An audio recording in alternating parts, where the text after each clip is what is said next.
नमस्कार। हिंदी ज्ञान गंगा परिवार में आपका एक बार फिर से हार्दिक स्वागत है। अव्यय के भेदों पर चर्चा कर रहे थे, उसी कड़ी को आगे बढ़ाते हुए आज हमारी चर्चा का विषय है विस्मयादि बोधक अव्यय शब्द। विस्मयादि बोधक अव्यय शब्द, अगर इसकी परिभाषा की बात की जाए तो ऐसे अव्यय शब्द जिनका वाक्य से तो कोई संबंध नहीं रहता है, सीधे तौर पर इनका वाक्य से कोई संबंध नहीं होता है, परंतु वे वक्ता अर्थात जो बात कह रहा है, अर्थात वाक्य में जो कर्ता होता है, क्रिया को करने वाला, वक्ता के हर्ष, शोक, विस्मय, तिरस्कार आदि भावों को सूचित करते हैं। जब कोई व्यक्ति अपनी बात रख रहा है, जिस व्यक्ति के द्वारा क्रिया हो रही है वही वक्ता है, बोलने वाला। तो वक्ता के हर्ष, शोक, विस्मय, तिरस्कार आदि भावों को सूचित करते हैं। ऐसे अव्यय शब्द विस्मयादि बोधक अव्यय शब्द कहलाते हैं।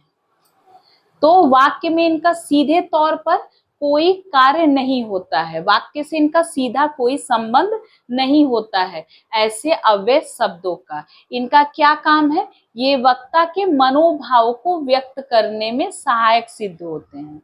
जैसे हर्ष, शोक, विस्मय, तिरस्कार आदि भाव को सूचित करने में, व्यक्त करने में सहायक होते हैं। एक उदाहरण के माध्यम से हम समझते हैं। जैसे वाह कितना सुंदर दृश्य है, वाह, तो ये जो भाव है, वाह कितना सुंदर दृश्य है, तो वक्ता ने ये भाव व्यक्त किया।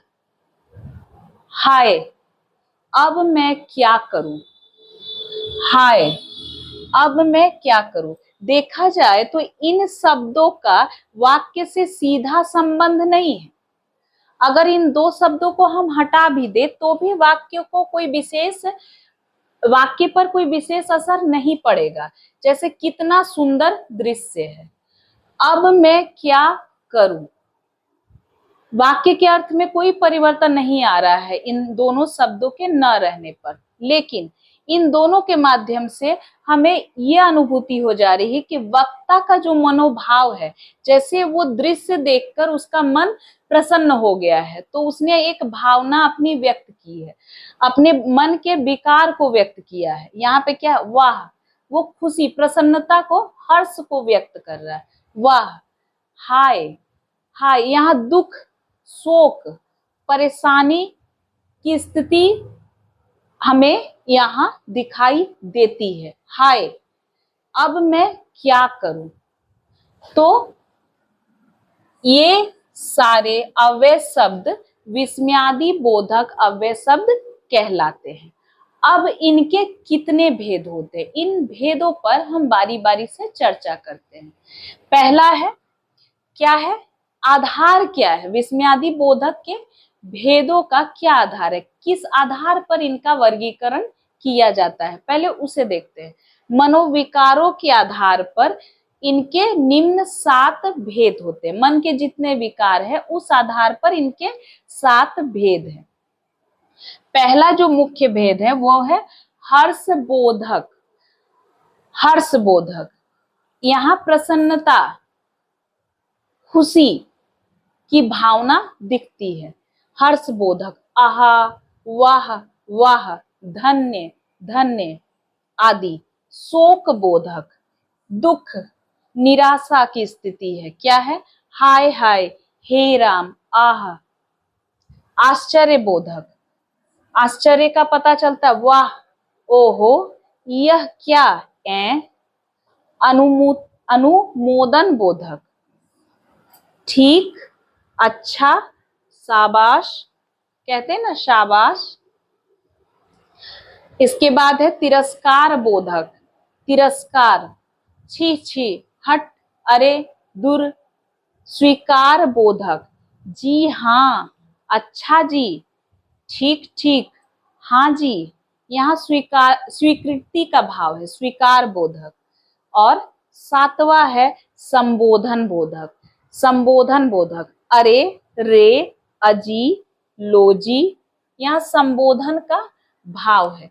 तो ये सारे जो उदाहरण है ये विस्मयादि बोधक अव्यय के उदाहरण है। ये जितने भी शब्द आप देख रहे हैं और सभी शब्द अपने अपने भेद के उदाहरण है। जैसे हर्ष खुशी प्रसन्नता के लिए, या शोक या पीड़ा के लिए, आश्चर्य की स्थिति हो तब, अनुमोदन जब मिल जाए कि ये सही है या अच्छी बात है या बुरी बात है, तिरस्कार जहाँ अपमान की भावना रहती है या किसी को अपने से दूर करने का जहाँ भाव हो, स्वीकार बोधक जिसे स्वीकृति मिली हो, और संबोधन बोधक।